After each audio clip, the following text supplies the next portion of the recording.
اور وہ نہیں پڑھ رہا، اس کا معاملہ اللہ کے ساتھ ہے، بالکل ٹھیک ہے جی، بندے کے ساتھ نہیں، اگر وہ قربانی کر رہا ہے اس کے بعد آگے اس نے قربانی کرنی ہے تو وہ تو لازمی طور پہ اسے قربانی کرنی چاہیے، قربانی اس کی ہو جائے گی، برابر اس کا جو معاملہ نماز کا ہے وہ اس کا اللہ کے ساتھ ہے۔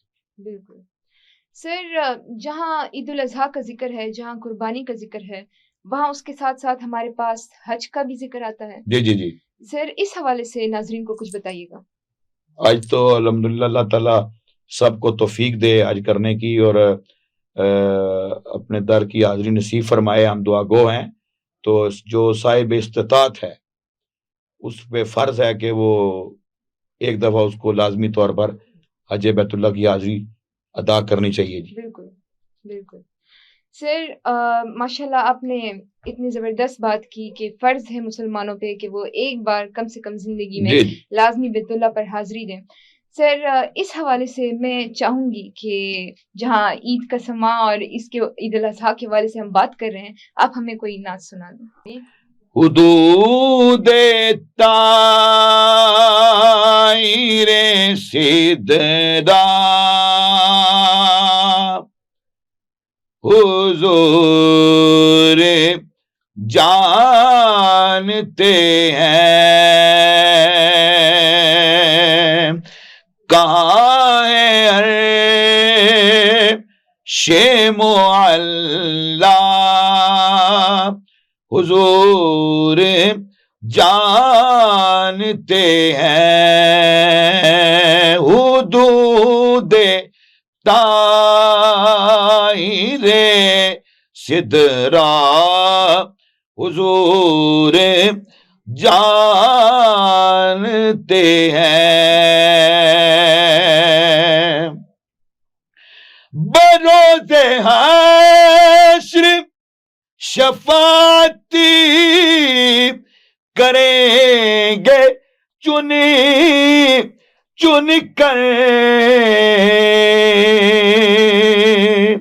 بروز حشر شفاعتی کریں گے چن چن کر، ہر ایک غلام کا چہرہ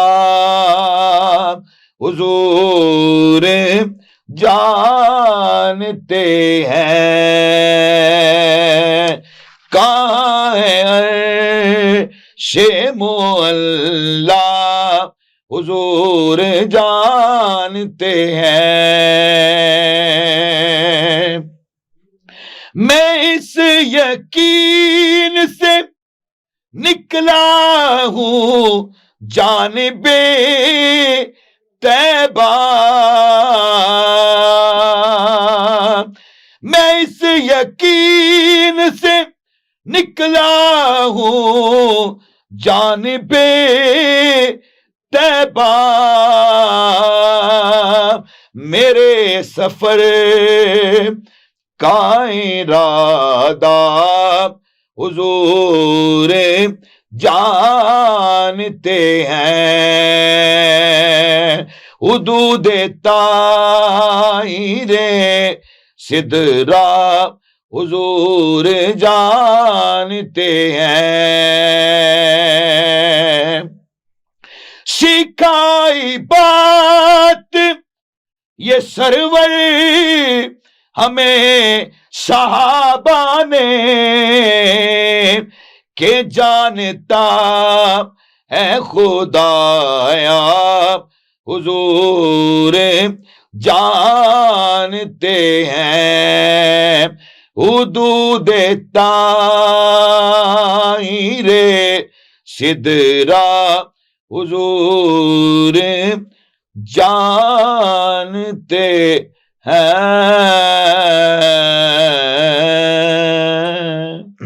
سبحان اللہ، ماشاء اللہ سر، بہترین ماشاء اللہ آپ نے نعت ہمارے ناظرین کو بھی سنائی اور ہمیں بھی کافی ماشاء اللہ خوشی ہوئی سن کر۔ سر، اپنے اگلے سوال کی طرف بڑھنے سے پہلے میں آپ سے پوچھنا چاہوں گی کہ فریزر کا کردار بہت زیادہ ہے ہمارے آج کل کے معاشرے میں، جی جتنا سر گرمی بڑھتی چلی جا رہی ہے مجھے لگتا ہے کہ فریزر کی ڈیمانڈ اور بھی ہمارے ناظرین کو بھی ہوگی اور پورے ملک کو ہو رہی ہوتی ہے، کیونکہ پاکستان میں جس طرح گرمی کی شدت ہے اور جو لوڈ شیڈنگ کا حال ہے وہ تو سب کے سامنے ہے۔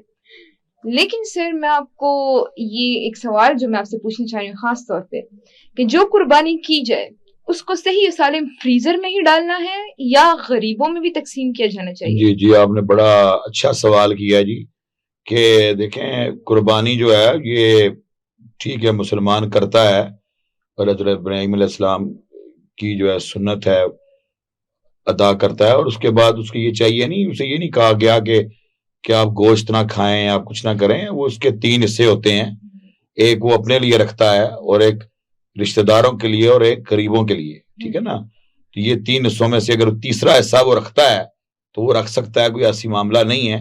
بہرحال اسے یہ نہیں کہ، اور بعض اوقات تو جو 3 حصے ہوتے ہیں وہ بھی وہ غرباء میں، غریبوں میں، مسکینوں میں وہ دے دیتے ہیں، ٹھیک ہے جی، ایسی کوئی ممانعت نہیں۔ پر یہ جو بعض اوقات جو لوگ سارا ہی گوشت کو اور اس کو کاٹتے نہیں ہیں اور ایسے ہی رکھ دیتے ہیں، وہ مکس نہیں کرتے، کاٹتے نہیں ہیں، اور جو اس کو سارے گوشت کو نہیں کاٹتے، یہ فلانی یہ اس طرح ران کو کاٹ دیں، یہ کاٹ دیں، یہ بھی بعض اوقات قربانی میں کیا جاتا ہے، اور لوگ فریزر میں وہ پوری گوشت کو رکھ دیتے ہیں۔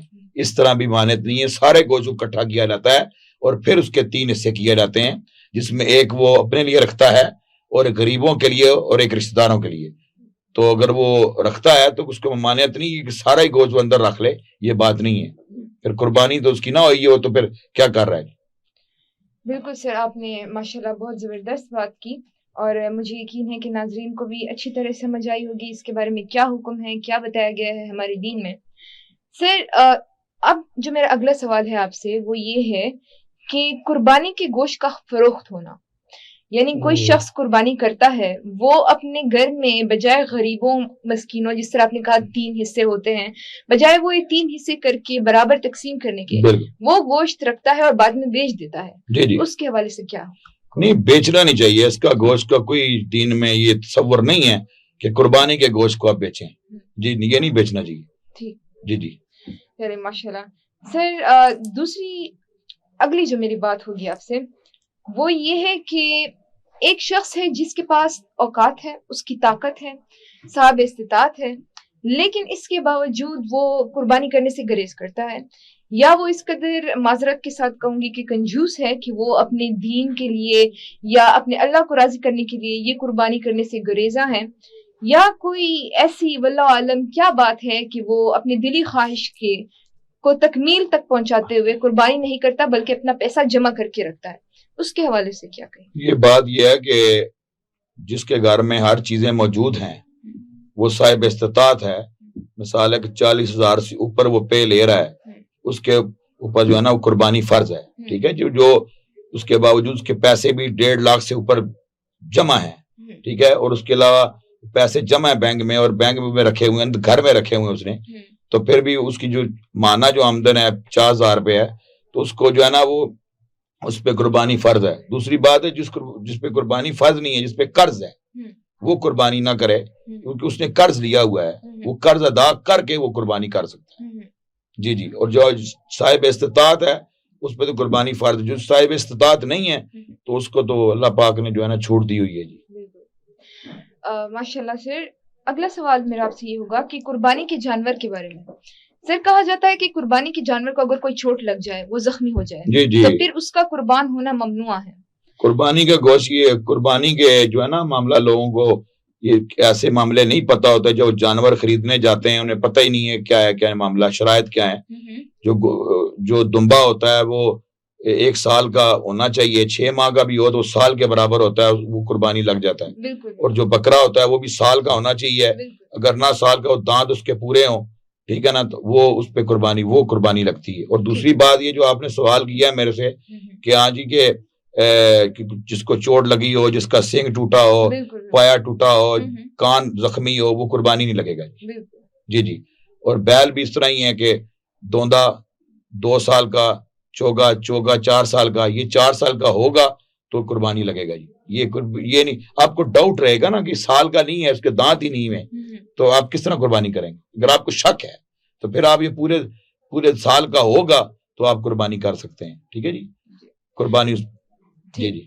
چلیے ماشاء اللہ سر, لاسٹ میرا اس معاملے میں آپ سے سوال ہوگا کہ قربانی خود کرنا, اپنے ہاتھوں سے کرنا یا کسی قصاب سے کرنا؟ نہیں, وہ آپ نہیں, وہ ثواب کا کام ہے. چھری پھیرنا جو ہے یہ آپ تکبیر پڑھ کے خود ثواب کا کام ہے کہ آپ کا ہاتھ کامتا نہیں, آپ چھری پھیر رہے ہیں تو بہا رہے ہیں خون کو, وہ گھر میں بہانا چاہیے اور خود کرنا چاہیے. اگر وہ خود نہیں کر سکتا تو اپنے سامنے جانور کے کھڑا ہوگا. ٹھیک ہے جی, اور وہ خون بہانا چاہیے. وہ یہ اس کیونکہ وہ خود قربانی کر رہا ہے, اس کے بعد دعا مانگ رہا ہے تو تکبیر پڑھ رہا ہے. اگر وہ تکبیر نہیں پڑھتے تو پھر فائدہ نہیں ہے. تکبیر بلند آواز سے پڑھنی چاہیے, اللہ اکبر لا الہ الا اللہ واللہ اکبر وللہ الحمد. تکبیرات جو ہیں یہ بلند آواز سے 3 دفعہ پڑھنی چاہیے. جی جی سر, اور اگر کوئی شخص بیمار ہو, اس کی طبیعت ٹھیک نہ ہو, وہ یہ خود سے نہ کر سکے تو پھر اس کے بارے میں کیا ہوگا؟ خود سے نہیں کرے گا نا, وہ بیٹھا ہوگا, پاس ہوگا, وہ کسائی آئے گا. فرض کریں کہ وہ اس حال میں بھی نہ ہو کہ وہ بیٹھا ہوا ہو, مطلب وہ بالکل انتہائی بیمار ہو. جی جی, تو اس کا بچہ آ جائے, اس کا بیٹا آ جائے. اچھا, اس کا وارث آ جائے. جی جی, اس نے اجازت دے دی ہے کہ قربانی کرو. وہ خود نہیں, ہاں اس نے پھر بچے کو دی ہے نا. جی جی, تو بچہ پاس کھڑا ہے, وہ اگر وہ چھری پھیر سکتا ہے تو کرے گا. اگر وہ نہیں پھیر سکتا, اسے پتہ نہیں ہے ذبح کرنے کا بھی, تو پھر وہ قصاب کے ساتھ اس کا جو معاملہ رہے گا. جی جی, اور قصاب کہیں ہوتے ہیں جی, وہ سوچنے کی بڑا امپورٹنٹ سوال ہے کہ جو قصائی ہوتے ہیں ان کو پتہ ہی نہیں ہے کہ وہ تکبیرات ہی نہیں پڑھتے. انہوں نے کہا دل میں پڑھ لی ہے, دل میں تو نہیں نا, کہ بلند آواز سے تکبیرات پڑھنی چاہیے. اللہ اکبر لا الہ الا اللہ واللہ اکبر وللہ الحمد. تکبیرات کو جو ہے نا بلند آواز سے پڑھنا چاہیے. بہت شکریہ قاری صاحب, آج کے اس پروگرام میں آپ کے ساتھ ماشاءاللہ آپ کا بھی ایک دفعہ شکریہ ادا کرتا ہوں. اور عید الاضحیٰ کے حوالے سے آپ نے خصوصی پروگرام ریکارڈ کیا ہے, اور میں پورے پاکستان میں سب کو عید الاضحیٰ کی مبارکباد پیش کرتا ہوں. بہت شکریہ قاری صاحب, آپ یہاں تشریف لائے ہمارے کہنے پر, آپ نے ہمیں آپ کی محبتوں کا بہت شکریہ جی. بہت شکریہ. اس طرح تو میں اپنے پرفارمنس یا وہ نہیں کر سکا, برل میں پھر بھی آپ سے معذرت خواہ ہوں. برل میں نے کوشش پوری کی ہے کہ آپ کے ساتھ بیٹھنے کی اور آپ کے ساتھ جو ہے نا وہ شیئر کرنے کی معاملے کی. ماشاءاللہ, بہت شکریہ. نہیں بہت شکریہ. خواتین و حضرات, اس کے ساتھ ساتھ آج کا پروگرام اپنے اختتام کو پہنچتا ہے. عید الاضحیٰ ہمیں سبق دیتا ہے انسانیت کا, محبت کا, یگانگت کا, قربانی کا اور صبر کا. اس عید کے خوشی کے موقع پر اپنے پیاروں کو اپنے گلے سے لگائیے, ان کے ساتھ اچھا سلوک کیجیے, سب کے ساتھ مل بانٹ کے اس عید کو منائیں. اور اس کے ساتھ ساتھ اسی میسج کے ساتھ اپنی ہوسٹ حفصہ عدنان کو دیجیے اجازت. اللہ حافظ.